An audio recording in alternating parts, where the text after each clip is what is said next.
Bem, falando sobre esse assunto, então, nós podemos dividir entre a ortopraxia e ortodoxia, né? Aquilo que a gente pratica sendo de forma correta, aquilo que às vezes entendemos, né, que é de forma correta, conceituamos de forma correta algumas coisas. Então é muito importante que nós possamos não dissociar uma coisa da outra, mas trazer isso para realmente o discurso ser condizente com a prática e a prática ser condizente com o discurso, ok? Então, como aproximar a teoria da prática? Uma das coisas, irmãos, é nós não sermos teólogos de gabinete, né, apenas, ou de sala de aula. Né? Nós precisamos colocar em prática, ter uma experiência vivencial do nosso aprendizado, dos nossos conceitos teológicos, para que a partir daí nós possamos então influenciar outras pessoas e atrair essas pessoas a serem mais parecidas com Jesus. Tá? Para quem é o aprendizado teológico é para todos, tá? Principalmente a aula da família da fé, claro, mas não só para os cristãos em si, mas para todos. Né? Os princípios de Deus para com o homem não é só para o homem cristão, mas para todos. É, portanto, importante que nós disseminemos esses princípios para outras pessoas, assim como os cristãos no passado fizeram também, os judeus também fizeram, disseminando a sua cultura religiosa e a sua cosmologia religiosa também. Tá? Então isso é bem peculiar daqueles que defendem seu ponto de vista cristão teológico ou até judaico teológico, mas que nós possamos contagiar outras pessoas e governos, sistemas, para que realmente adotem esses princípios que são inerentes da palavra de Deus. Devemos aplicar a teologia em nosso cotidiano e não apenas na nossa sala. E de fato, queridos, a teologia deve servir, esse conhecimento teológico deve servir como base para a nossa vida. Né? Alguém bem falou que cristianismo não é uma religião, mas é um estilo de vida. E de fato é que nós possamos então ter esse espírito ávido em nossas mentes, no intuito de, na nossa casa, sabermos explicarmos e praticarmos o conhecimento bíblico-teológico que nós temos, assim também como no trabalho, assim também como em qualquer que seja o ambiente, nós possamos exprimir, saber explicar, como o apóstolo Pedro diz, né, nós devemos estar preparados para responder a todo aquele que perguntar a esperança, qual a razão da esperança que é em nós. Então, que isso nós possamos sermos aptos para, então, falarmos com as pessoas, argumentarmos a nossa posição e contra-argumentarmos também a todo aquele que quer, talvez, menosprezar o nosso conhecimento ou banalizar o conhecimento bíblico teológico. Okay? Passando para o próximo slide, nós vamos estar passando para vocês esses slides que estão aqui compostos. Né? Tem um texto bíblico lá em Lucas 12:56, que diz: Hipócritas, vocês sabem interpretar os aspectos da terra e do céu, como não sabem interpretar o tempo presente. Nós devemos também, irmãos, não ser caracterizados como hipócritas, com os quais Jesus falou, mas devemos ser pessoas não alienadas e percebendo o mundo está ao nosso redor e sendo cada vez mais relevantes para esse mundo. Okay? O papel do teólogo na academia e na sociedade.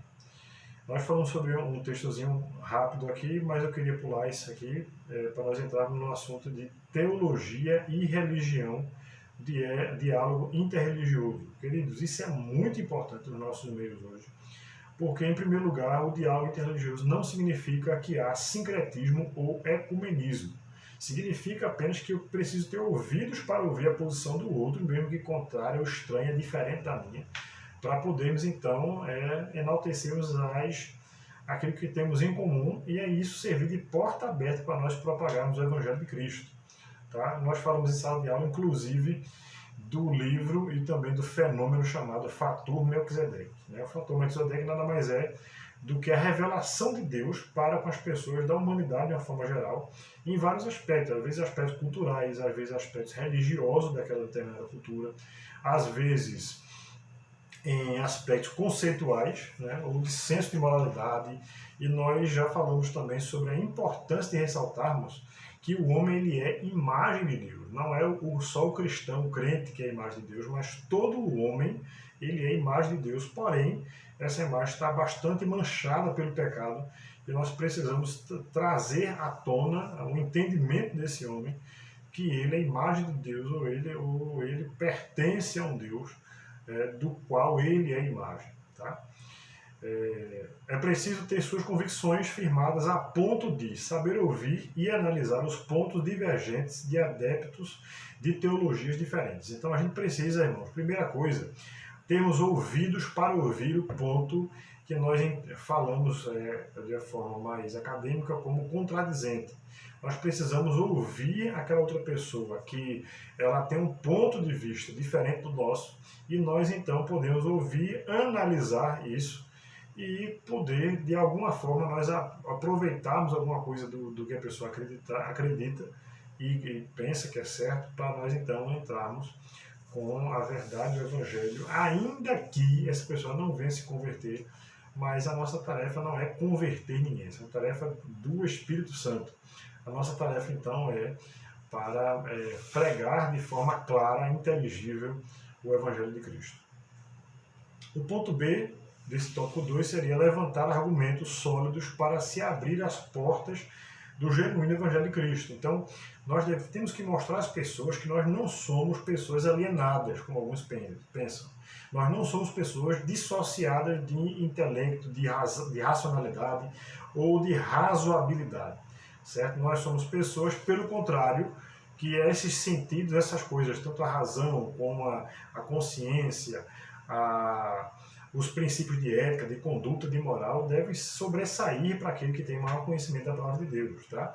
Então, para isso, devemos levantar argumentos que sejam lógicos e convincentes para que as pessoas ouçam, elas pensem no que está sendo dito e elas aceitem a nossa forma de pensar. Tá? E queira Deus que se as pessoas, além de pensar, aceitar nossa forma de pensar, que elas também mudem as suas vidas mediante o conhecimento de Cristo Jesus. E por último, ser respeitoso com os diferentes pontos de vista. Nós devemos entender e respeitar cada um deles, apesar de não aceitar os pontos de vista que nós sabemos são contrários à palavra de Deus, certo? Esse diálogo interreligioso ele é muito pertinente para os nossos dias, onde há muitos grupos como céticos, agnósticos, né? Há um número cada vez mais crescente de pessoas declaradas como agnósticas, além também de ateus, que nós chamamos esses agora de adeptos ao neoateísmo, ou seja, são ateus mais praticantes, digamos assim. Esses ateus eles são mais militantes. Para eles não basta apenas não ter a fé em Deus, mas ele quer tirar a fé de outras pessoas. E a gente precisa se aproximar dessas pessoas para então quebrar alguns paradigmas e, na medida do possível, também estar apresentando a diferença, a razoabilidade e a racionalidade. Nós defendemos o ponto de vista cristão teológico. Bem, nosso próximo tópico é quanto à filosofia da religião, relevância da teologia no campo científico. Então a teologia ela tem uma relevância muito grande, sempre teve, irmãos, no campo científico. Não é à toa que grandes filósofos, grandes cientistas do passado, eles foram cristãos. Tá? Como por exemplo, eu gosto de citar outros cientistas como Blaise Pascal, que também foi matemático, e tantos outros que nós podemos citar aqui, né, não só cristãos, mas também teístas, né, que acreditam que existe um Deus. Tá? Aqui no âmbito brasileiro também, há uns que têm tido mais nome no meio cristão, como Adalto Lourenço, né, que divide o criacionismo bíblico, ou o Dr. Marcos Eberlin, que propaga e defende também a teoria do design inteligente, né, em contrapartida ou em contraponto ao evolucionismo, né, que vai contra o evolucionismo, defendendo então a teoria do DI, design inteligente, ou seja, que há um Deus nos céus todo-poderoso que pensou e exprimiu a sua intelectualidade na sua criação, tá? E esses aspectos da criação eles são perfeitamente vistos e devem ser entendidos como tendo realmente um ser supremo que criou todas as coisas. Tá bem?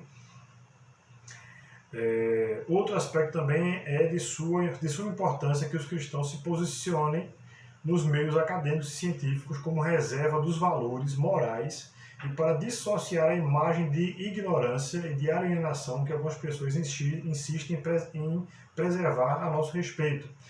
Nós precisamos, irmãos, mostrar que o cristão não é uma pessoa alienada ou alheio às coisas desse mundo, ou simplesmente ignorante, né? Pessoas que não têm conhecimento. Pelo contrário, nós devemos mostrar que nós sim detemos o conhecimento e a sabedoria, como falei para o pessoal da outra turma também, que estou vendo com eles Teologia Bíblica do Antigo Testamento, que a verdadeira sabedoria não é aquela que provém do conhecimento meramente humano. A verdadeira sabedoria é aquela que, além de vir do conhecimento humano, ela vem primordialmente, primeiramente, do conhecimento de Deus, da pessoa de Deus. Né? E nós falamos para aqueles alunos lá sobre a importância de que a Bíblia diz sobre a Bíblia, ou melhor, o temor do Senhor ser o princípio da sabedoria, como diz Salomão nos seus escritos. Tá? Isso quer dizer que o temor do Senhor é o princípio, a base, o alicerce do saber, em que tudo que for construído deve ser em cima desse alicerce. Okay? Então, que nós possamos, então, assim, queridos, transmitir uma imagem de pessoas realmente intelectualmente mais conhecedoras, certo? Pessoas emocionalmente mais equilibradas e pessoas mais relevantes diante da sociedade. O cristão ele deve assumir, sim, papéis estratégicos na sociedade. Isso é de suma importância. Os cristãos não devem estar alheios ao que está acontecendo. Né? A gente não deve entregar a política, por exemplo, só para ímpios, né? Governar o nosso país, nosso estado, nossa cidade. Nós não devemos deixar só ímpios estarem como nos meios militares e policiais. Como alguns cristãos defendem que o cristão não pode portar arma, por exemplo, nem mesmo em funções como essa que eu falei. Mas a gente deve sim, irmãos, estar em todos os meios, mas em todos eles preservar a pureza, a santidade, mas também transmitir intelectualidade realmente mais elevada, mais conhecimento, mas sobretudo espiritualidade, né? Que a gente deve mostrar às pessoas que nós somos pessoas normais, nós somos de carne e osso também, temos nossas necessidades, mas nós não precisamos abrir mão dos nossos valores para então transmitir algo de mais verdadeiro ou fidedigno. Okay? Então, antes de nós passarmos para o próximo ponto, vamos dar uma pausa aqui no vídeo para então darmos continuidade.